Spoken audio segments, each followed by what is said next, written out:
Télé 50, simplement congolais.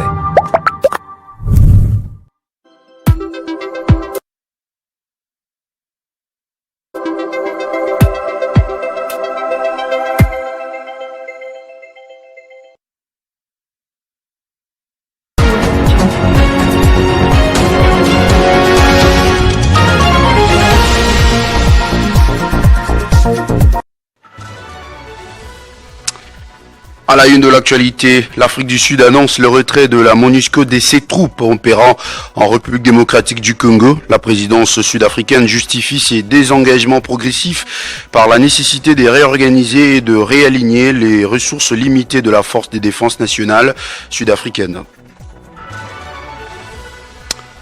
Dialogue inclusif en République démocratique du Congo. Des mobilisations s'est multipliées à travers le pays. L'opposant congolais Martin Fayulu déploie ses soldats sur les terrains pour prêcher le bien fondé de cette initiative. Prince Epenge et Devos Kitoko étaient aux côtés des habitants de la commune de Ngaba-Kinshasa ce week-end. Mesdames et messieurs, bonjour et bienvenue dans ce journal qui s'ouvre avec l'Assemblée nationale. Après plusieurs travaux de terrain dans les secteurs miniers et face à certaines lacunes du code minier en vigueur, les députés nationaux Serge Nkonde proposent des modifications afin de le rendre plus efficient dans la pratique. Au total, il avance 19 innovations allant de l'amélioration des services à la protection des créateurs et des sites artisanaux, mais aussi au renforcement du contrôle du ministre du secteur. Arlette Boutella pour ce commentaire. Le député national élu de la circonscription électorale de Sakania dans la province du Haut-Katanga, Serge Tshembo-Konde, vient de déposer au bureau de l'Assemblée nationale une proposition de loi modifiant et complétant la loi numéro 18/001 du 9 mars portant code minier et ce pour dispositions utiles. C'est une loi qui a toujours existé et promulguée par le président de la République en 2018. Sur les 340 articles que compte la loi, Serge Konde vient modifier 43 articles de manière substantielle. Alors sur les 344 articles que compose la loi, nous avons modifié à peu près 43 articles de manière substantielle et nous avons aussi apporté 35 nouveaux articles. Et ça, c'est pour améliorer le bon fonctionnement de la gestion de nos mines dans le pays. Parmi les innovations, on compte le renforcement du pouvoir de l'État sur les minerais stratégiques, notamment le cobalt et le lithium. Pour avoir effectué plusieurs missions à travers la République, il s'est dégagé un constat. Et on a trouvé qu'il y a eu il y avait beaucoup d'insuffisances, il y avait beaucoup d'irrégularités.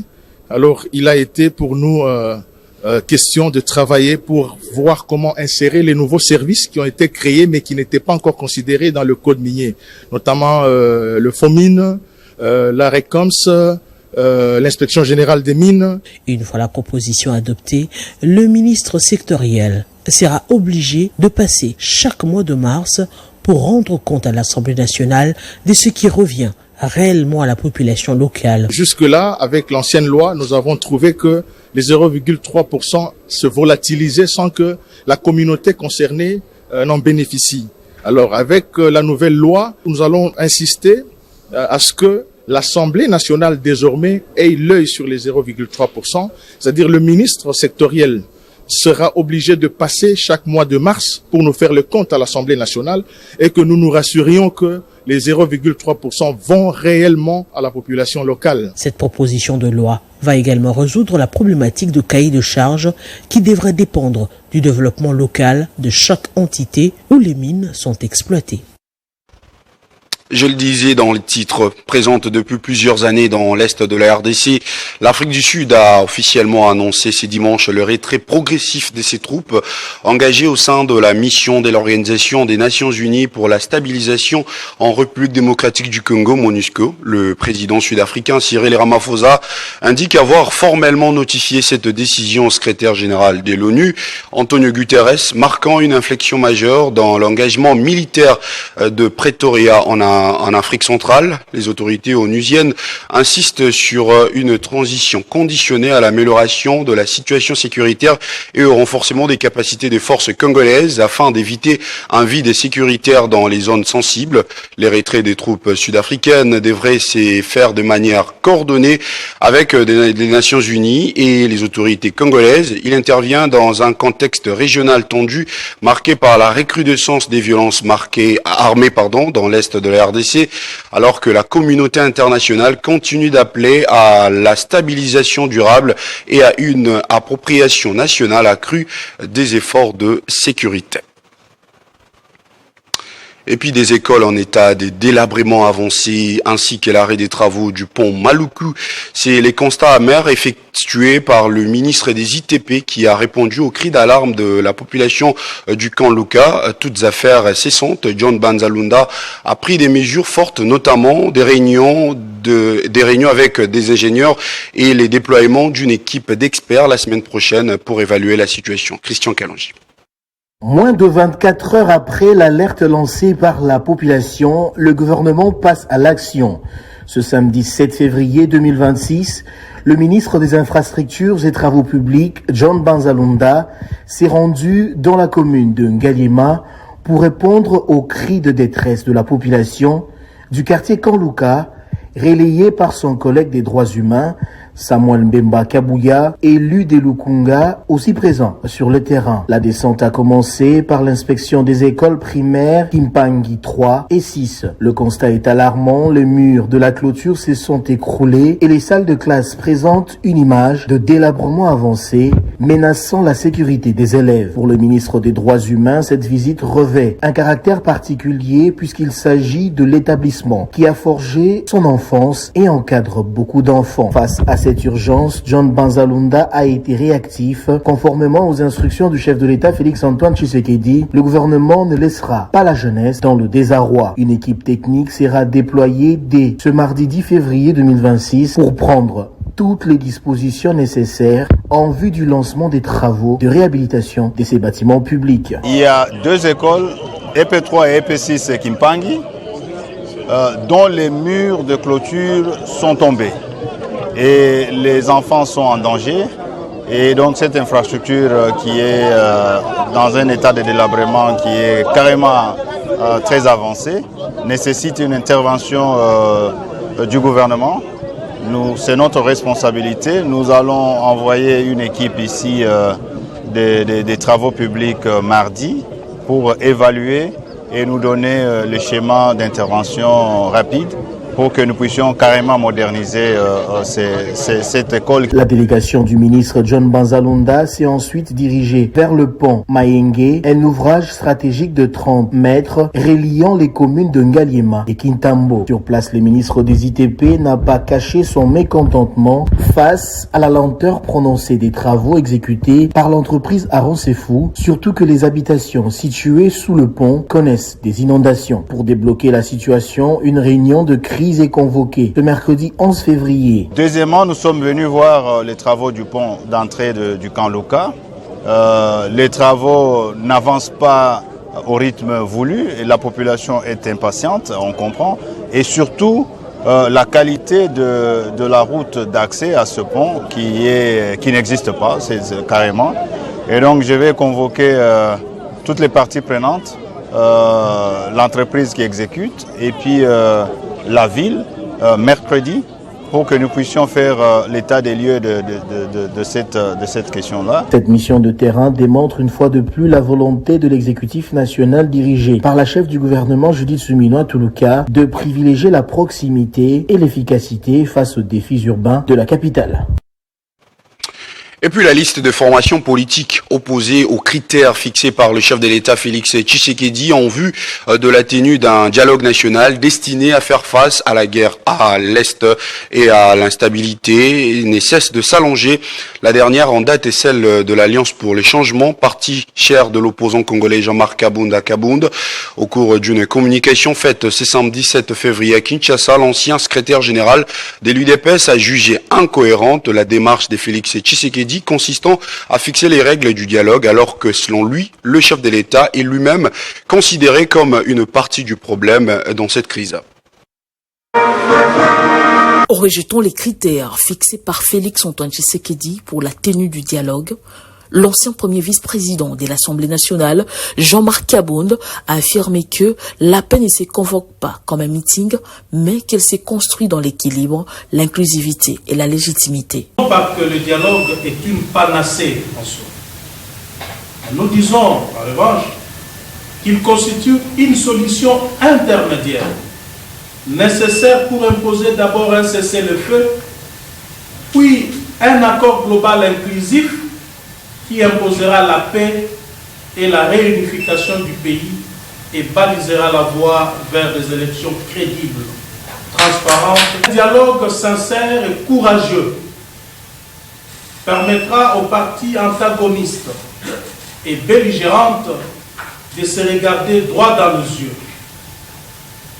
de se dire la vérité, d'assumer les responsabilités, de se pardonner et de se réconcilier avec le peuple et surtout de reconstruire la cohésion nationale indispensable à la protection de notre pays. Le président de l'Alliance pour le changement a rappelé l'urgence et la nécessité de la tenue d'un dialogue inclusif conduit par une facilitation neutre. En même temps, il a adressé ce qu'il a qualifié des lignes rouges, notamment le respect de la Constitution, l'ouverture de l'espace politique et les retours des exilés politiques. Pour cet ancien proche de Félix Antoine Tshisekedi, ce n'est qu'en réunissant ces conditions qu'un dialogue national pourra se tenir. Rappelant que la crise actuelle est avant tout sécuritaire. Jean-Marc Kabonde estime que la non-tenue d'un dialogue national expose les pays à un éventuel report des élections générales prévues en 2028. Et puis dans le même chapitre, la commune de Ngaba Kinshasa a refoulé du monde ce samedi 7 février pour répondre à l'appel de l'opposition congolaise. L'ADD Congo et les CID en bloc poursuivent leur tournée des mobilisations populaires en faveur du dialogue national inclusif. On écoute un extrait de l'intervention du président de l'ADD Congo, Prince Epenge, aux côtés du secrétaire général de l'ECID, Devos Kitoko. Changement ya solo sengeli en 2028 ya liberté. Et pour na kokoma na 2028 tolobi ete sengeli to sala dialogue national inclusif. Est-ce que bondimi yango? Bondimi yango? Lokola secrétaire général professeur Devos Kitoko sa lo binyoso. Biso to ko wana bino be bozala mobiliser ya liberté. Vous allez mobiliser, mais vous allez mobiliser pour la bisoté. Vous allez mobiliser pour la vie de la liberté. Au commune à 30 ans, 40 ans, vous allez réalité. Au commune normal.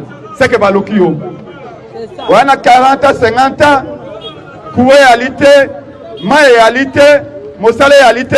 Au commune normal. Au cause de la pasteur à délivrer. Délivrer sans solo. Et que vous tendez à politiciens à Malama Gobongsambo qui a liberté. Pour na yango, biso na bino, na Lamuka, na Dede Congo, na ECID, to ipsimete, to ali na candidat à Malama Babengi Martin Fayulu à liberté.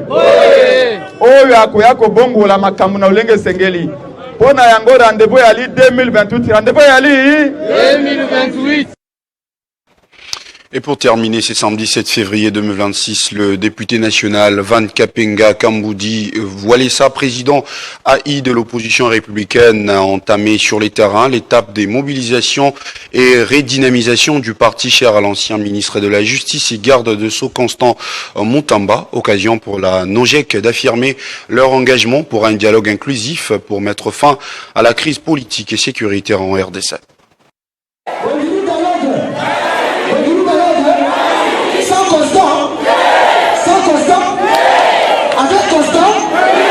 Après l'étape des réengagements politiques et adhésion au siège national, l'élu de Lukunga a opté pour la mobilisation des membres et militants de la NOJEC sur les terrains. Lukunga était son premier choix. L'infatigable William Justin Ngongo, pressenti comme le nouveau Moutamba, a mobilisé plus de 3000 militants de sa circonscription pour des adhésions massives et populaires à Sangamamba, dans la commune de Ngalima.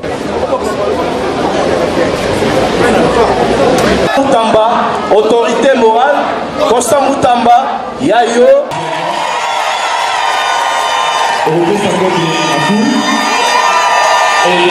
Ils ont vu le combat que menait notre compatriote Constant. Tokoli na ndaku oyo makomi etakamaka. Tango Moïse abandaki kosambela mpona bana Israele baloka etumba, priere wana abandaka moyebo. Ntango maboko elembi esendelaka kosali basi na maboko kosali. Signalant que la NOJEC reste favorable au dialogue avec comme préalable la libération sans condition de son autorité morale, Constant Moutamba Tungunga, ancien ministre de la Justice.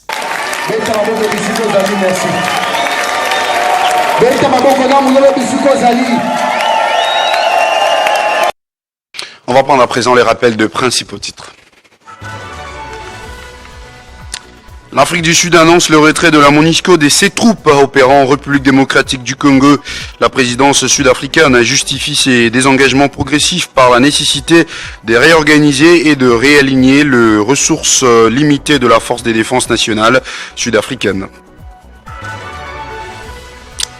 Dialogue inclusif en République démocratique du Congo, des mobilisations s'est multipliées à travers le pays. L'opposant congolais Martin Fayulu déploie ses soldats sur les terrains pour prêcher le bien fondé de cette initiative. Prince Epenge de Voskitoko était aux côtés des habitants de la commune de Ngaba ce week-end. C'est par ici que s'achève cette édition du journal. Merci à tous de l'avoir suivi. Bonne suite des programmes sur Télé 50 et prenez soin de vos proches, mesdames et messieurs.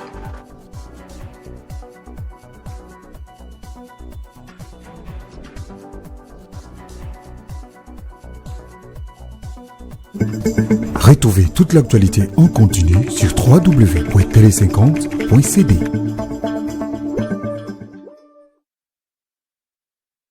Consécutivement au communiqué officiel relatif au report de la grande échéance sur l'impôt foncier, exercice 2026 et l'impôt sur le revenu locatif, exercice 2026, revenu 2025 du 2 février 2026 de son Excellence Monsieur le Vice-gouverneur de la ville de Kinshasa, la Direction générale de recettes de Kinshasa, DGRC en sigle, informe les assujettis, personnes physiques et morales, que la grande échéance est programmée au samedi 28 février 2026. À cet effet, il leur est demandé de se mettre en ordre et de ne pas attendre le dernier jour. Dépassé ce délai, les retardataires s'exposeront au paiement des pénalités conformément aux dispositions légales et réglementaires en la matière.